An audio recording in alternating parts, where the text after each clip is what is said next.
عمر رضی اللہ تعالی عنہ د اسلام دروړو مختصره خبره بعضی د سیرت کتابونو دا لیکلي دي او دې کې بعضی روایت مروړي دي چې د عمر رضی الله تعالی عنہ د اسلام د قبلولو سبب هغه سو صحیح حدیث پدې کې امام بخاری راوړی دی چې اول داغه د اسلام دروړو سبب د رسول الله صلی الله علیه وسلم دعا وا نبی صلی الله علیه وسلم دعا وکړه چې اللهم اعز الاسلام باحب هذين الرجلين اليك بابي جهل او بعمر بن الخطاب وكان احبهما اليه عمر چې الله ابو جهل او عمر ابن خطاب کې چې نبی صلی الله علیه وسلم دعا کولا چې دې کې کم یو تا زیات محبوبي نو اسلام ته په دې دوه کې په یو باندې تقویت ورکړي او په دې دواړو کې نبی صلی الله علیه وسلم ته محبوب چون عمر رضی الله عنه چې دې اسلام قبول کړي عمر رضی الله تعالی عنہ چې اسلام قبلولو د صحیح روایتو مطابق د عمر چې دا شپږ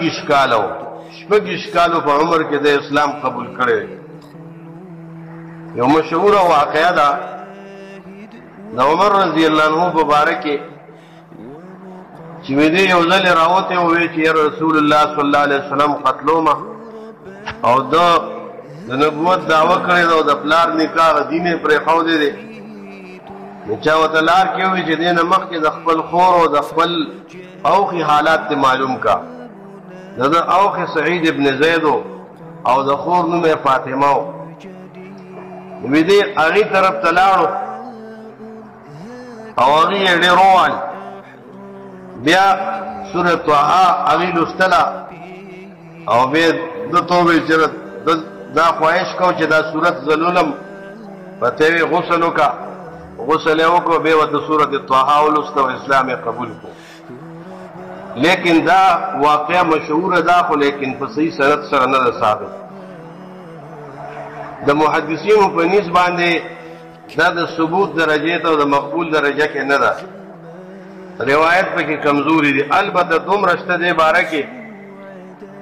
سعید ابن زید چې عشره مبشرو کې و د به چې مونږ به عمر رضی الله عنه په اسلام باندې وخلو چې کله مونږ اسلام قبول کړو لو رأيتني موثقي عمر على الاسلام انا واخته وما اسلما دا روایت امام بخاری راوړی دی چې تحقیق سره عمر رضی الله تعالی عنہ چې اسلام قبول کړي نو زه او داغه خور فاطمه د اسلام د قبلولو په وجه باندې به تړلو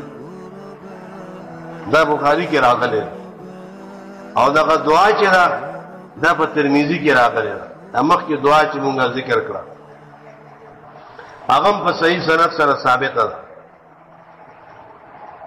نو دغه ثبوت اشته دی خدا ثبوت صحیح نه دی چې ګنې دا دغه د اسلام سبب وګرځي دې باره کې یو بل روایت مسند احمد کې دی چې عمر رضی الله تعالی عنہ د نبی صلی الله علیه وسلم نے سورۃ الحاقہ وردا او داغه د وجه نه زړه کې اسلام پرې وته اسلام سره محبت شو او اسلام قبول کو دا روایت مسند احمد کې د خدا مرسل له د محدثینو په نسبت دا کمزور دی دې کې صحیح روایت چې د عمر رضی الله عنه د اسلام د وروړو سبب هغه امام بخاری په خپل صحیح کې راوړی د عبد الله ابن عمر رضی الله تعالی عنهما پر روایت سره چې عمر رضی الله تعالی عنہ دا یو خصوصیت و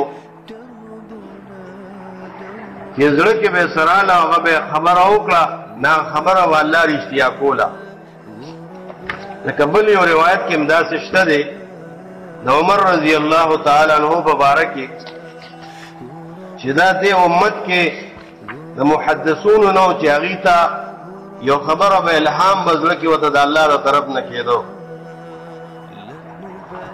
نه هغه خبره به الله رښتینې کوله یو ځل یو ډېر ښایسته سړی هغه تېر شو نو عمر رضی الله عنه وویل یا خو زما ګمان غلط دی او یا دا سړی د جاهلیت د زمانې کاهن دی بیا هغه راغی ځان ترې راوغوښتوي خبرې ورسره کولې نه هغه کاهن ورته وی چې ما د نن ورځې په شان څه خبره نه ده لیدلې لکه نن ورځ کې مې لیدلې ده عمر رضی الله عنه ورته وی هغه څه خبره ده نه هغه ته بیان کړه چې ما ته جني ووی خپل هغه چې کوم جن به دې کاهن ته راتلو چې بازار کې وم او دا جني وایي چې زه دې په ډېر ګبراهټ کې و او وی چېرې نن پیریان د ناکامۍ او ناامیدۍ سره مخامخ شو اشاره دې طرف ته وه چې آخري پیغمبر هغه رالو او د هغه د وجې نه د شیطانانو د جناتو آمد و رفت هغه محدود شو دې نه مخکې به دې کولو تلل بره اسمانونو طرف ته او د ملایکو خبرې به اورېدلې خو د رسول الله صلی الله علیه وسلم د بعثت خصوصیت دا و چې پیریان دا محدود شو بیا که په غلا باندې د ملایکو خبرې ته به یې غوږ ایښودو نو شغله به ورپسې شوه فاتبعه شهاب ثاقب شغله به ورپسې وه نو عمر رضی الله عنه وویل چې دې کاهن دا خبره رښتیا وکړه بیا خپله واقع شروع کړه چې زه د مشرکانو د معبودانو سره ودومه یو ځل هغه طرف ته کعبې کې پروت وم نو یو مشرک راغی او هغه د غوا یو بچی څخې راوست او هغه یې ذبحه کړو د دې بوتانو په نوم باندې زه ودېمه اچانک ما یو تیز اواز واورېدو په خوب کې دا اورمه دا اواز مې غوږ ته راځي چې یا جلیح امر نجیح رجل فصیح یقول لا اله الا الله یا جلیح اے چست و چالاک انسانا د کامیابی یو معامله ښکاره شوې ده یو امر د کامیابی راغلی دی یو سړی دی چې په زبان ډېر فصیح دی په ژبه ډېر فصیح دی او دا کلمه د لا اله الا الله د توحید کلمه وایي چې حقدار د عبادت هیڅوک نشته سوا د الله نه دا اواز زما زړه ته پرېوتو او بیا مې دا اواز واورېدو د دې نه بعد زما د اسلام سره او د نبي سره محبت پیدا شو او دا د اسلام د روړو سبب وګرځېد دا واقعه چې دا امام بخاری په خپل صحیح کې راوړی نو د عمر رضی الله تعالی عنہ د اسلام د روړو صحیح سبب دغه دی او د دې نه اولنی سبب دعا د نبی صلی الله علیه وسلم وه چې نبی علیه الصلاة والسلام د ده په باره کې دعا کړې وه چې یا الله اسلام ته د دوو سړو کې په یو باندې عزت ورکړي یو ابو جهل یو عمر ابن خطاب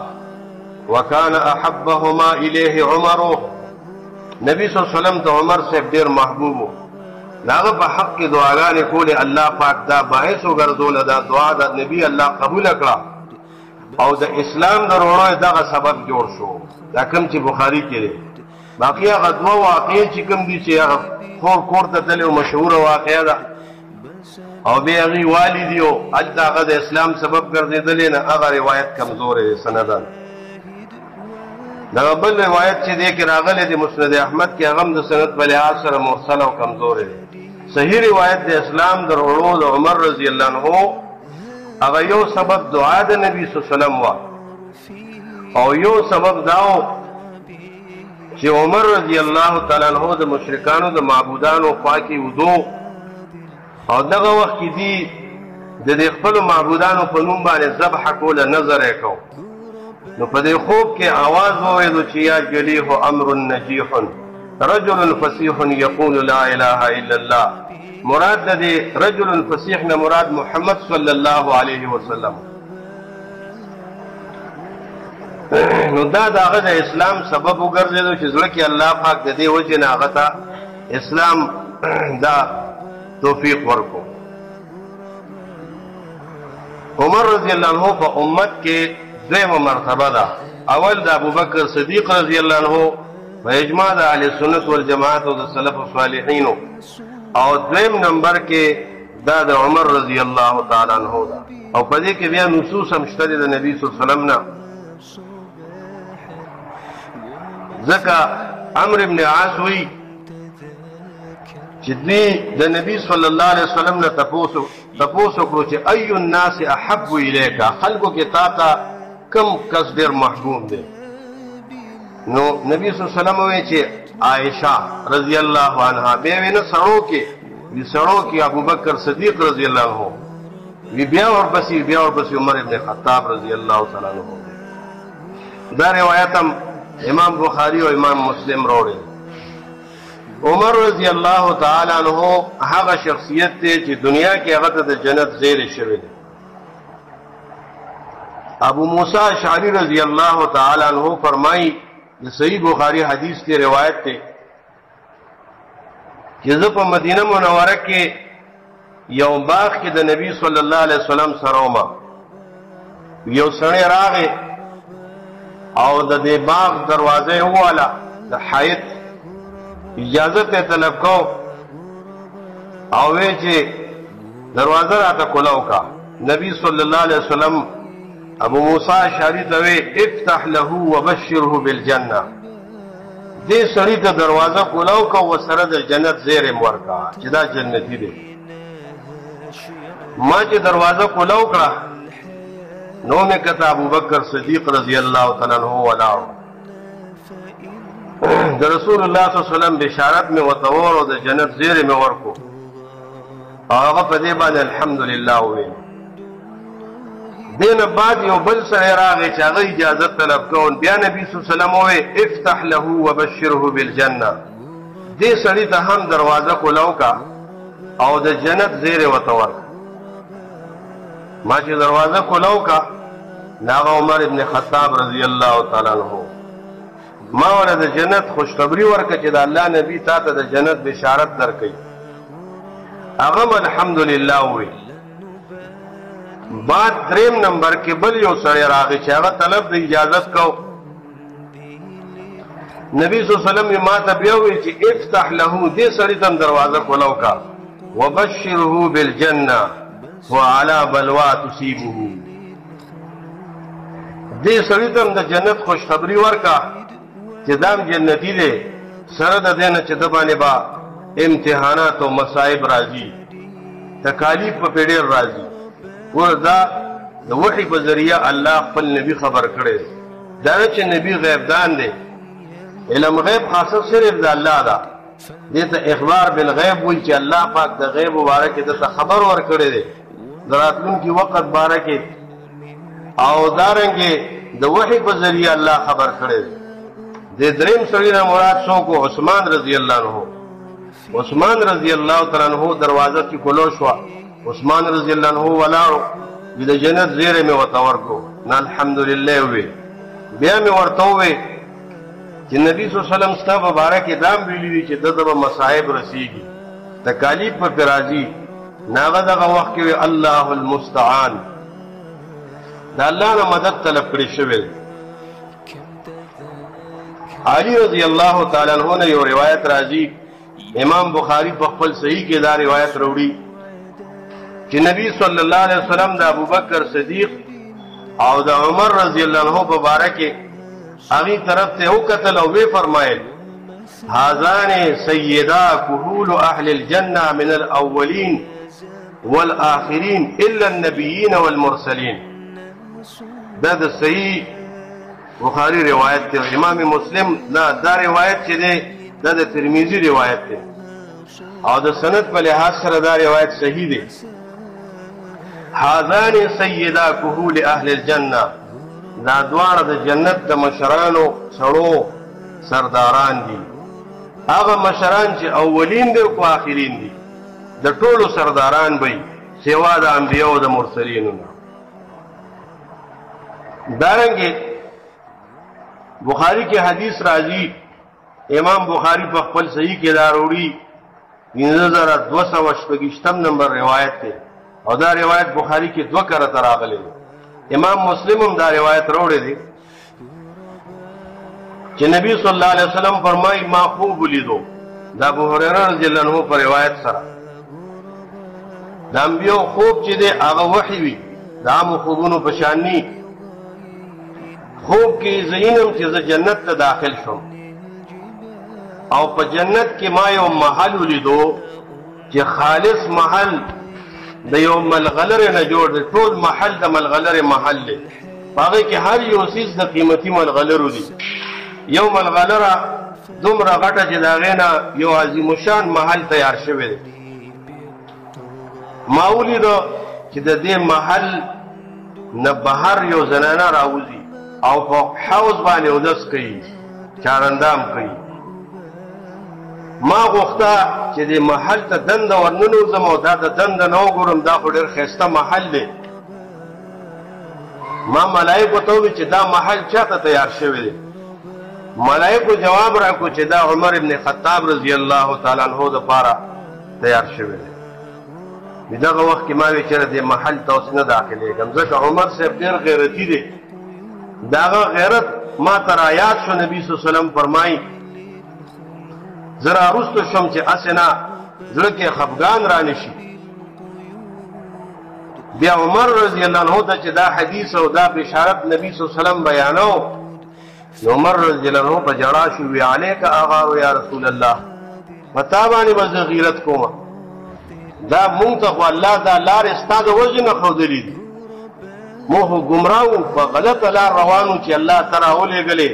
ستا په وجه الله مونږ له اسلام توفیق راکو توحید هم زکو الله مو پیژندو دین مو پیژندو اسلام مو پیژندو د دنیا او د آخرت عزت الله مونږ لراکو په اسلام باندې نو دې احادیثو کې د عمر رضی الله عنه مبارک بشارتونه د جنت دي چې دا یقیني جنتیان خلق دي اصل کې ټول صحابه سره الله پاک د جنت وعده کړی دي وکلا وعد الله الحسنى هر صحابي سره د جنت وعده ده ولیکن د دې خصوصیت په بعض چې خاص بشارتونه په خاص نمونه وتراغلي یو عمومي بشارت ده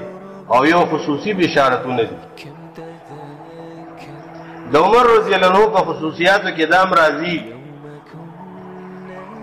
چې شیطان به دنه تختیدو لری لری به تختیدو شیطان د سعد ابن ابي وقاص هغه روایت وګورئ روایت ته چې نبی صلی الله علیه وسلم فرمایل یا ابن الخطاب والذي نفسي بيده ما لقيك الشيطان سالكا فجا قط الا سلك فجا غير فجك اے ابن خطاب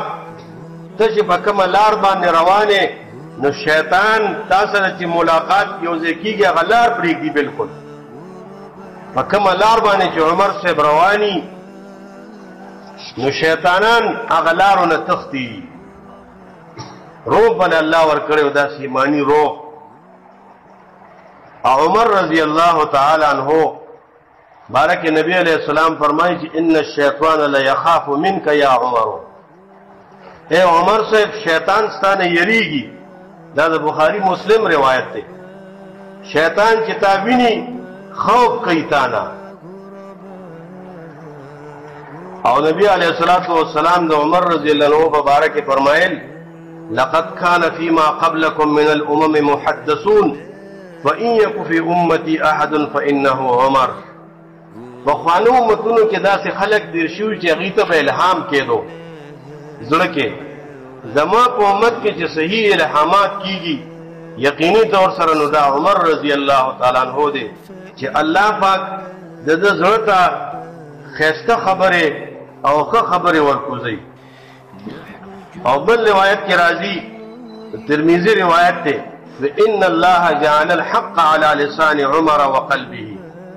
یذ په جبه او په زړه دواړو الله پاک حق خو دی بل دا ده چې عمر رضی الله عنه با داغه باره کې دا راځي صحیح روایتو کې چې دلته په ځمکه باندې یو مشوره به ورکړه رب العالمین به د هغې مطابق په ډېرو ځایونو کې وحي نازلوله. یو روایت کې داسې راځي وافقت ربي فی ثلاث، ما په دریو خبرو کې په دریو مسلو کې د خپل رب سره موافقت کړې ده. یو د هغې نه دا دی چې ما رسول الله صلی الله علیه وسلم ته وویل چې کاش مقام ابراهیم دا یو داسې مقام دی خصوصي چې دا ځای د مانځه وګرځولی شي. آیات نازل شو په دې کې چې واتخذوا من مقام ابراهیم مصلی، صيغه د امر سره واتخذوا، اے مومنانو اونیسئ تاسو مقام ابراهیم ځای د مانځه. دارنګې ما رسول الله صلی الله علیه وسلم ته یو ځل ووی چې یا رسول الله د خپلو بیبیانو ته د پردې حکم وکړه. پردې حکم لا نو نازل شوی، ځکه دنیا ده ښه خلک هم راځي بد هم راځي هر قسمه خلک راځي، نو چې دې ته د پردې حکم وشي دا به ښه. الله پاک سورت احزاب آیات نازل کو وَإِذَا سَأَلْتُمُوهُنَّ مَتَاعًا فَاسْأَلُوهُنَّ مِنْ وَرَاءِ حِجَابٍ، چې د پیغمبر د بیبیانو نه د تپوس کوئ نو د پردې نه اخوی کوئ. حجاب حکم راغی، حجاب آیاتونه. دارنګه صحیح مسلم کې بل یو څلورم موافقت دا خو درېم موافقت دا چې نبی صلی الله علیه وسلم بعضې بیبیانو د رسول الله صلی الله علیه وسلم باندې غیرت کو او یو قسمه هغې خپل منځ کې یو دغه جوړ کړی،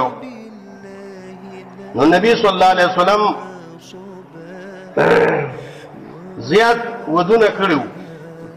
او الله پاک ول د دې توسع ورکړی وه. نو عمر رضی الله تعالی عنه هغه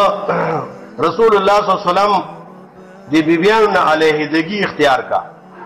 او عمر رضی الله عنه مشوره طلب کړه. عمر رضی الله تعالی عنہ د مشورې مطابق الله پاک آیات نازل کو عسى ربه ان طلقكن ان يبدله ازواجا خيرا منكن. او څلورم موافقت شو هغه په مسله د بدر د قیدیانو کې و. بدر کې مشرکانو شکست وخوړو او یا کسان مردار شو او یا کسان قیدیان شو. د دې قیدیانو مبارک نبی صلی الله علیه وسلم چونکې لومبه واقعه وه او لومبي قیدیانو نو صحابو سره مشوره کوله. د ابوبکر رضی الله عنه د عمر صاحب سره مشوره وکړه. ابوبکر رضی الله عنه ورته ووی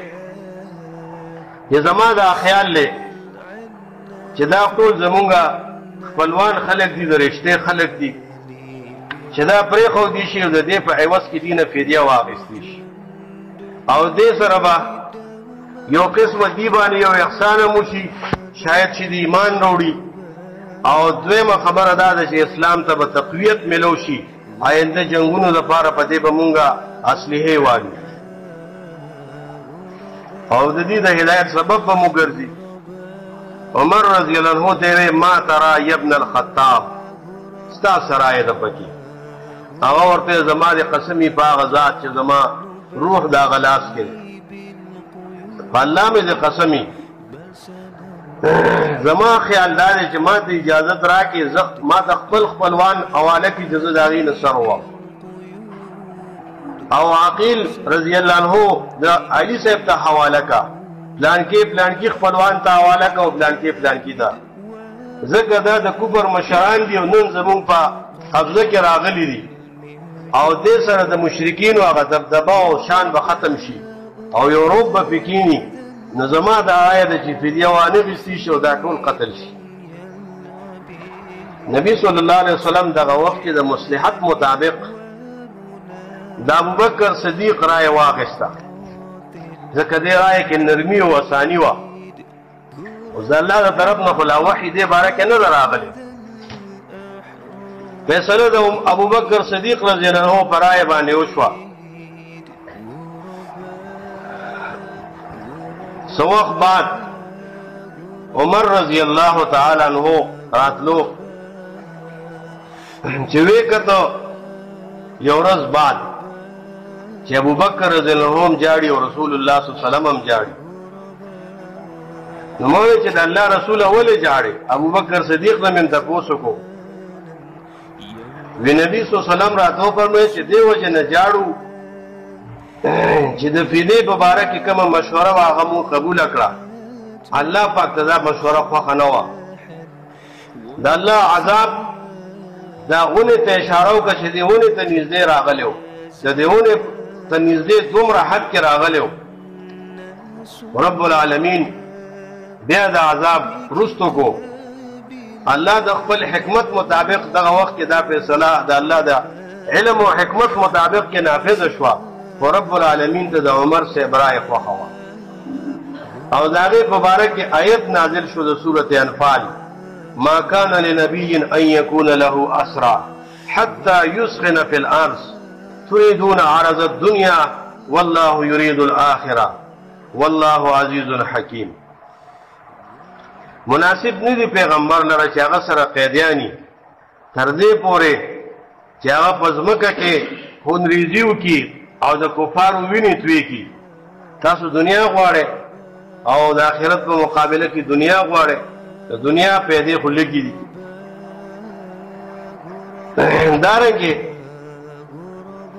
رئیس المنافقین عبد الله ابن ابي ابن سلول داغه په بارک راضي چې کله هغه مر شو داغه زوی عبد الله صحابي د رسول الله صلی الله علیه وسلم نبی صلی الله علیه وسلم تراغه یا رسول الله هغه خپل قمیص تراکا چې خپل بلار پاره کې کفن کړ نبی صلی الله علیه وسلم هغه خپل قمیص ورکو بیا راغی بیا رسول الله د جنازي منظم په توکا نبی صلی الله علیه وسلم یې زبر په منځ جنازه وکم نبی صلی الله علیه وسلم چې کله جنازه طرف ته ورتلو عمر صاحب د لمن نه ونیو بیا رسول الله په دې منافق باندې جنازه کې چې د اسلام دشمن دی او اسلام ته مسلمانانو ته دومره تکالیف رسول دی او داغه کارکردګي ورته بیان کړی نبی صلی الله علیه وسلم ورته وی جزاء الله نعم من کړی مال الله اختیار را کړی دی چې استغفر لهم او لا تستغفر لهم بخنه ولا غوا یا بخنه ولا مغوا کویا کرته بخنه ولا غواړي الله ولا بخنه نه کوي دې منافقین او مشرکانو ته او نبی صلی الله علیه وسلم مسکی شو عمر صاحب ته وکړه وی اخر عني یا عمر اے عمر زمانه رستو شه نبی صلی الله علیه وسلم فدغه منافق رئیس المنافقین باندې د وخت مصلحت مطابق چلا نه د الله طرفنا امر نور اغله منشب نو د خبره نه چې په منافقینو باندې منځ مکوا او د دې منځ کول ډېرې فائدې وي هغه بیا ښکارا شوې نبی علیہ السلام منځ وکړو لیکن وحی نازل شو چې ولا تصلي على احد منهم مات ابدا ولا تقم على قبره منافقینو کې یو کس مرشي په هغه باندې منځ د جنازې مکوا مشرکان او منافقین باندې او داغه د قبر خوا کې د دعا د پاره مودريګا د قبر خوا کې دعا کول د قرآن د دې آیت نه معلومیږي چې کله میت دفن شي داغه نه بعد د قبر باندې یو اجتماعي دعا راغله ده نبی صلی الله علیه وسلم وکولا صحابه وکولا او د قرآن د دې آیت نه معلومیږي چې ولا تقم على قبره عند قبره د قبر خوا کې د منافقینو د پاره د دعا د پاره مودريګا دعا ولا مکو د دې معنی دا ده چې مؤمنان له دعا کول شي داغي په قبر باندې دعا د پاره ودرېدې شي نو دا د عمر رضی الله تعالی عنہ بعضی خصوصیات او بعضی فضائل بیان شو ان شاء الله آئنده جمعه کې هم په سیرت د عمر رضی الله عنه باندې بیان کی